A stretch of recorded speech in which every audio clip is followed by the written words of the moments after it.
अब प्रश्न नंबर 3 पे हम चल रहे हैं। 3 के हमारे पास 10 पार्ट दिए हुए हैं, तो हम इसके कुछ पार्ट अध्ययन करेंगे, कुछ जो इम्पोर्टेंट पार्ट उसको हम अध्ययन कर लेते हैं कि एक एपी में पहला पर्दा आपको, पहला प्रश्न क्या दिया हुआ है, इसमें ए आपको दिया हुआ है 5, डी दिया हुआ है 3 और एनवा पद दिया हुआ है 50।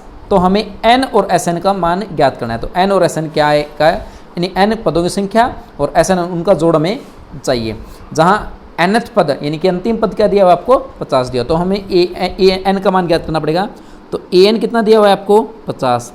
तो जैसे अब ने निकाला तो ए प्लस एन माइनस ए गुना डी कितना आएगा, वो 50 के बराबर है। तो यहाँ से एन का मान हमें ज्ञात करना है। तो ए हमारे पास 5 है, एन माइनस ए गुना में डी हमारे पास 3 है और वो किसके बराबर है, 50 के बराबर है। तो इसको हल कर लेते हैं।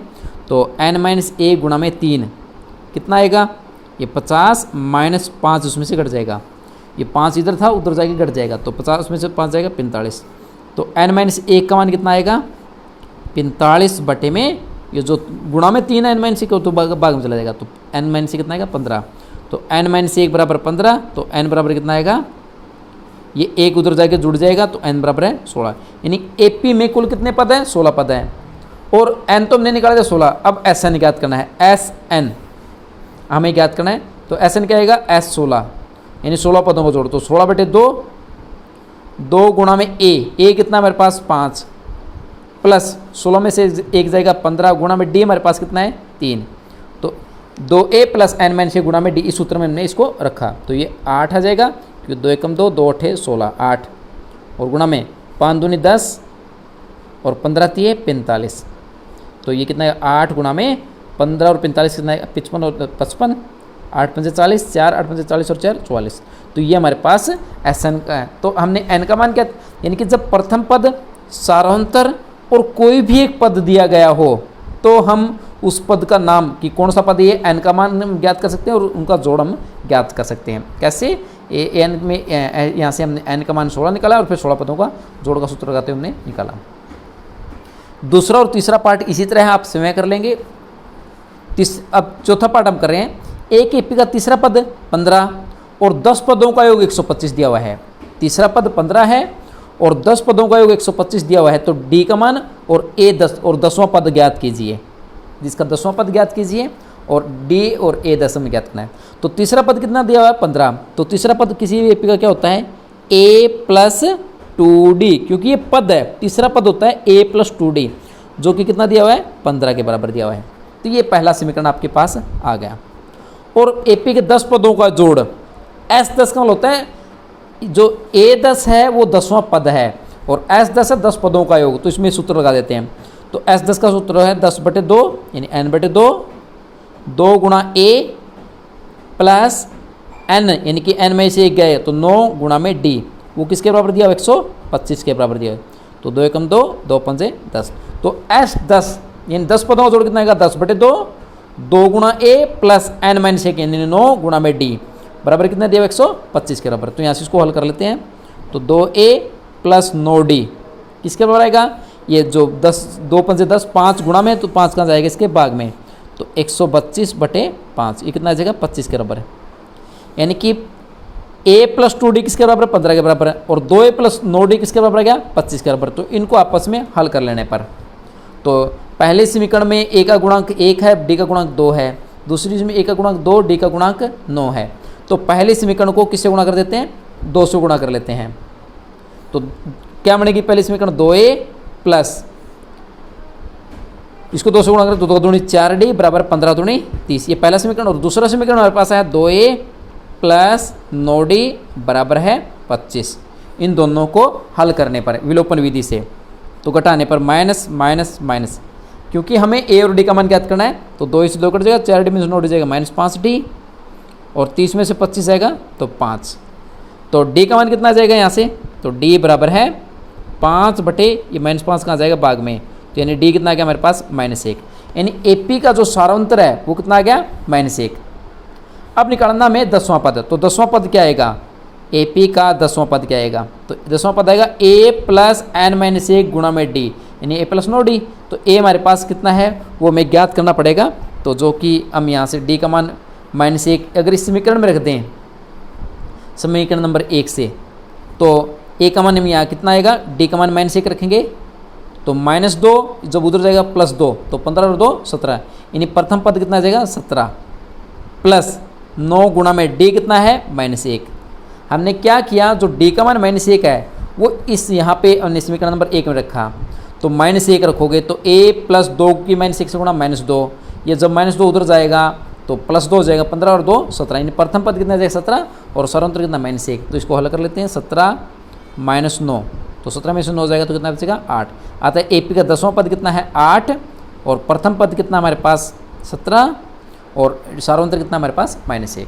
तो इस तरह हमने इसको ज्ञात किया, यानी कि जब एक पद और 10 पदों का योग यानी कि विभिन्न पदों का योग दिया हो तो हम सार्वंतर और 10वां पद हम ज्ञात कर सकते हैं। अब इसका छठा पार्ट हम कर रहे हैं। किसी भी एपी का प्रथम पद 2, सार्वंतर 8 और SN 90 दिया गया है तो N और AN मान ज्ञात कीजिए। तो एपी का SN हमें क्या दिया होगा 90, यानी प्रथम पद सार्वंतर देने के बाद किसी भी एपी के N पदों का योग अगर 90 है तो N का मान हम कैसे ज्ञात करेंगे ये हम सीखेंगे। तो SN आपको दिया हुआ है 90, तो SN का सूत्र क्या होता है N/2 2a + N-1 गुणा में D, जो कि किसके बराबर दिया हुआ है 90 के बराबर। तो हम ये जो दिए गए मान वो रख देते हैं, तो N/2 क्योंकि N का मान हमें नहीं दिया गया है, 2 गुणा a कितना दिया गया है आपको, a का मान क्या है 2 तो यहाँ रख देने पर 2 दूनी 4 तो यहाँ पे क्या आ जाएगा 4 प्लस d का मान कितना दिया गया है 8 तो N-1 गुणा में 8, ये आ जाएगा N-1 गुणा में 8 और बराबर है ये कितना दिया गया 90 के बराबर दिया गया है, ये क्योंकि 90 के बराबर आपको दिया गया है। तो इसको हम हल कर लेते हैं, तो आगे सोल्व करने पर N/2 गुणा में ये 4 8 के N से गुणा करेंगे तो 8N - 8, 8 के N से गुणा करेंगे तो 8N और 4 ये और 8 का -8 है तो 4 में से 8 जाएगा तो -4 और बराबर है 90 के बराबर है। तो यहाँ से इसको हल कर लेने पर तो यहाँ से N × 8N - 4 ये जो 2 गुणा में है, जो भाग में 2 है ये उधर गुणा में जाएगा तो 90 दूनी 180 हो जाएगा। अब इसको हल करने पर ये द्विघात समीकरण बनेगी 8N की 2, N को 8N से गुणा 8N की 2 -4 को N से 4N और इस 180 को उधर लेके जाए तो -180 बराबर है 0। ये हमारे पास एक N के अंदर क्या बन गया एक द्विघात समीकरण। इसमें से हम 4 संख्या भी निकाल सकते हैं। देखिए N/2 2a + N-1 गुणा D, तो a की जगह a का मान रखा, D की जगह D का मान रखा, a का मान 4 D का मान 8। इसको हल कर लेने पर N/2 ऐसे कैसे 4 और 8 के N से 8N और 4 ये और -8 ये तो ये -4 हो जाएगा बराबर 90।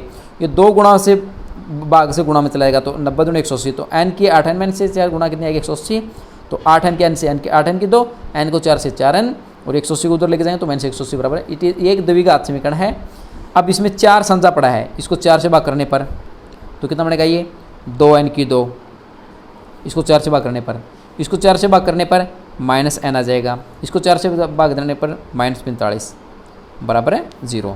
अब इसको ये 2N की 2 -N -45 यानी कि समीकरण को किससे भाग किया हमने, समीकरण को 4 से भाग देने पर, 4 से भाग देने पर क्योंकि 4 कॉमन पड़ा है, भाग देने पर तो 4 से भाग देने पर समीकरण क्या गया 2N की 2 -N -45 बराबर 0। तो यहाँ से हम N का मान ज्ञात करेंगे और AN हम ज्ञात करेंगे। तो N का मान हम कैसे निकालेंगे, अब 45 दूनी 90 के ऐसे गुणनखंड जिनका जोड़ -1 आए, तो 90 के ऐसे गुणनखंड जिनका जोड़ करने पर -2 की -45 से -90, मतलब 2 को -45 से गुणा करेंगे तो कितना आएगा -90। अपन -90 के ऐसे गुणनखंड बनाएंगे जिनकी गुणा करने पर -1 आए, तो 90 गुणनखंड होते हैं 90 कम 90 या 45 दूनी 90 या 30 × 90 है, फिर 4 पे नहीं आएगा, 5 पे 18 × 5 90 होता है, 6 पे 15 × 90 होता है, उसका 7 पे नहीं होता, 8 पे 9 पे और 9 पे आएगा 9 गुणा में 10। तो ये गुणनखंड है, तो 1 गुणा 90 2 गुणा 45 3 गुणा 30 5 गुणा 18 6 गुणा 15 9 गुणा 10। इन गुणनखंडों में ऐसे गुणनखंड कौन से जिनका बीच में अंतर कितना आएगा -1 आएगा, वो आएगा 9 और 10। तो इसके गुणनखंड आएंगे एक 9 और एक 10। तो हमारी जो समीकरण है वो कितने आएगी, 2n की 2 माइनस n माइनस 45 बराबर है 0। ये हमारी समीकरण है। तो इसके गुणनखंड बनाने पर 2n की 2 माइनस का 10n और प्लस का 9n माइनस का 45 बराबर है 0। अब इन दोनों में से क्या कॉमन आएगा, पहले वाले में से 2n, तो यहाँ बचेगा n माइनस 5, भाई 2n बाहर चला गया तो यहाँ क्या बचेगा n, यहाँ से 2 चला गया बाहर तो क्या बचेगा 5 और n चला गया तो n माइनस 5। इन दोनों में क्या कॉमन है 9 और 45 में क्या कॉमन है प्लस 9, तो प्लस 9 जो बाहर जाएगा तो अंदर क्या बचेगा n माइनस 5 बराबर है 0। तो यहाँ से हल करने पर या तो 2n प्लस 9 0 है या n माइनस 5 0 है। तो n का मान कितना आएगा, यहाँ से एक आएगा माइनस 9/2, भाई 2n प्लस 9 को 0 रखेंगे और एक n माइनस 5 को 0 रखेंगे तो n का मान क्या आएगा, एक तो माइनस 9/2 और एक n का मान कितना आएगा 5। अतः n का मान बटे में नहीं हो सकता, तो n का मान कितना आएगा, अतः n कितना आएगा आपका, n बराबर है 5। तो यानी कि इस AP में कुल कितने पद है 5, और हमें an भी ज्ञात करना है। an कितना आएगा A5, जो कि कितना आएगा a प्लस 4d, a की जगह a का मान और d की जगह d का मान रख करके हम an हम ज्ञात कर सकते हैं। अब अगला जो पार्ट नंबर 7 है, इसमें A8 दिया हुआ है, an आपको 62 दिया गया है और Sn 210 दिया गया है, और n और d का मान हमें ज्ञात करना है यहाँ पे। अब a प्रथम पद, an और Sn आपको दिए गए, यानी कि कोई भी अंतिम पद और n पदों का जोड़ आपको दिया जाए, n और d हम कैसे ज्ञात करेंगे। तो an आपको दिया गया तो an का सूत्र होता है a plus n minus a गुणा में d, जो कितना दिया गया है आपको 62, और Sn कितना आएगा, Sn कितना है 210 दिया गया है। तो Sn का सूत्र कितना आएगा, अभी यहाँ से हम a का मान हम 8 रख करके n माइनस d का मान हम यहाँ पे अगर हम a का मान 8 रख दें तो n माइनस a गुणा d कितना आएगा, n माइनस a गुणा d का मान कितना आ जाएगा 62, और a का मान कितना है यहाँ से 8, ये 8 यहाँ रखेंगे तो 8 उधर घटेगा तो 62 में से 8 जाएगा तो कितना आ जाएगा 54, यानी कि n माइनस a गुणा d का मान कितना आ गया हमारे पास 54। पहले समीकरण से नंबर एक हम इसको मान लेते हैं। तो यानी कि an कितना दिया गया a plus n minus a गुणा में d बराबर 62, तो a का मान कितना दिया गया हमें 8, तो a का मान 8 यहाँ रखेंगे तो 8 उधर जाएगा तो n माइनस a d कितना आएगा 62 में से 8 जाएगा 54। तो पहला समीकरण। दूसरी समीकरण में रखने पर Sn कितना आएगा 210, तो Sn का सूत्र क्या होता है n/2 2a plus n minus a गुणा में d, जो कि कितना दिया है 210। तो यहाँ से n का मान आपको नहीं दिया गया है तो n/2, इसको ऐसे कैसे रहने दो, 2 गुणा a का मान कितना है 8, 8 दूनी 16 प्लस n माइनस a गुणा d का मान कितना अभी भी निकाला हमने 54, n माइनस a गुणा d का मान कितना है 54, तो यहाँ से n माइनस a गुणा d का मान कितना रख देंगे 54 बराबर कितना आ जाएगा 210। देखिए Sn क्या होता है n/2 2a plus n minus a गुणा d, जो कि 210 दिया हुआ है। तो n/2 2a 8 a की जगह 8 रखेंगे 8 दूनी 16 और n माइनस a गुणा d का मान अभी भी कितना निकाला 54, जो कि यहाँ निकाला था इक्वेशन नंबर 1 में पहले समीकरण से। इसका मान कितना निकाला n माइनस a गुणा d 54 के बराबर है, तो ये 210 के बराबर। तो यहाँ से n का मान हम निकालेंगे तो n/2 54 और 16 कितना आएगा 70, जो कि इसके बराबर है 210 के। तो n का मान कितना आएगा, n बराबर है 210। अब ये 2 भाग में है तो कहाँ जाएगा गुणा में, और 70 गुणा में है तो कहाँ जाएगा भाग में, तो 0 से 0 कट जाएगा, 7 कम 7 7 या 21, तो 3 के 2 3 गुणा में 2, यानी कि AP में कुल कितने पद हैं, तो n बराबर कितना आएगा 6, यानी AP में कुल कितने पद हैं, यानी पदों की संख्या कितनी आएगी 6। अब सारा अंतर हमें ज्ञात करना है। तो an कितना दिया गया था, यहाँ पे n का मान यहाँ 6 रख दें तो एक समीकरण 1 से n माइनस a गुणा d कितना लिया था हमने 54 के बराबर, तो n का मान कितना रखा हमने 6 में से 1 जाएगा तो 6 माइनस a गुणा में d कितना आएगा 54, तो यहाँ से d का मान कितना आएगा 54 बटे में ये 6 में से 1 जाएगा 5, तो 5 इसके भाग में, तो अर्थात d का मान कितना है 54/5 और n का मान कितना है 6। अब अगले प्रश्न में जो अगला प्रश्न दिया गया उसमें a आपको दिया गया है, जो a का मान 3 है और पदों की संख्या कितनी 8 है, और उन 8 पदों का s मतलब जोड़ वो कितना देगा 192, तो d का मान ज्ञात कीजिए। आपको AP का प्रथम पद और कुल 8 पद दिए गए हैं, जिसमें से s कितना है 192, तो यानी कि s मीन s 8 पदों का जोड़ कितना दिया गया आपको 192, तो इसमें रख देने पर S8 का सूत्र क्या होता है 8/2, 2A प्लस 8 में से क्या जाएगा 7D, जो कि किसके बराबर 192 के बराबर आपको दिया गया है। देखिए S8 कितना आएगा 8/2, 2 गुणा A प्लस n-1 यानी कि 8 में से क्या जाएगा 7D बराबर 192। अब A का मान कितना है 3, ये 2 से 2 कट जाएगा, 2 चौके 8, तो 4 गुणा में A का मान कितना रखा 3, तो 2 3 दूनी 6 प्लस 7D बराबर 192। तो यहाँ पे 6 प्लस 7D किसके बराबर आएगा 192, और भाग में ये 4 गुणा में पड़ा है, इस भाग में चला जाएगा। तो काटने पर 4 चौके 16 बचेगा 3, 4 8 32, यानी n-1 गुणा ये 6 प्लस 7D कितना गया 48। तो यहाँ से 7D का मान कितना आएगा 48 में से 6 घटेगा तो 42, अतः D का मान कितना आएगा 42/7। तो 7 का 7, 7 के 42, तो D का मान कितना आएगा 6। यानी AP का पहला पद, पदों की संख्या और उनका जोड़ आपको दिया गया है, तो D हमने ज्ञात किया। अब इसी का क्वेश्चन नंबर 3 का अंतिम पार्ट, लास्ट L मतलब लास्ट टर्म, यानी कि AN आपको दिया गया 28, उनका जोड़ दिया गया 144 और कुल 9 पद हैं, यानी N कितना आपके पास 9, A ज्ञात करना है, A का मान ज्ञात कीजिए। तो L मतलब अंतिम पद, जिसको हम क्या बोलते हैं AN आपको कितना दिया गया है 28, और S मतलब SN कितना दिया गया 144, जहाँ N कितना है पदों की संख्या कितनी है 9, तो इसको हमें ज्ञात करना है। तो SN कितना दिया गया 144 है। SN का सूत्र हमने डिस्कस किया था, हमारे पास 2 सूत्र हमने डिस्कस किए थे, एक तो ये n/2, 2A प्लस n-1D, एक सूत्र हमने किया था पहला पद प्लस अंतिम पद, यानी कि A प्लस AN, जो कि कितना दिया 144 दिया।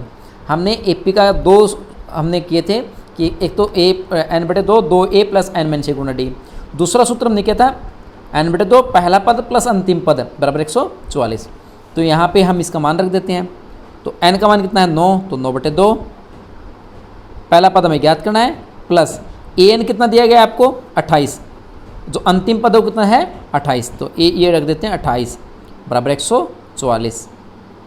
तो यहाँ से A का मान ज्ञात करने पर, तो ये 9/2 ये A प्लस 28 बराबर है 144, ये जो 9/2 उधर जाके पलट जाएगा, ये उधर जाके के 144 गुणा में 2/9 हो जाएगा, तो 2/9, तो ये 9 पे कट जाएगा 16, तो 16 दूनी 32, तो A प्लस 28 बराबर है 16 दूनी 32। तो प्रथम पद कितना आ जाएगा 32 माइनस 28, जो कि किसके बराबर रहेगा 4। अतः यानी कि अंतिम पद जब दिया है और उन पदों का जोड़ आपको दिया गया, इन पदों का, इन 9 पदों का, यानी 9वां पद 28 है, 9 पदों का जोड़ 144 है, और कुल 9 पद हैं, n 9 है, तो SN 144 है। तो SN का सूत्र हमने कौन सा लगाया है, प्रथम पद n/2 प्रथम पद प्लस अंतिम पद, जो कि 144 के बराबर है।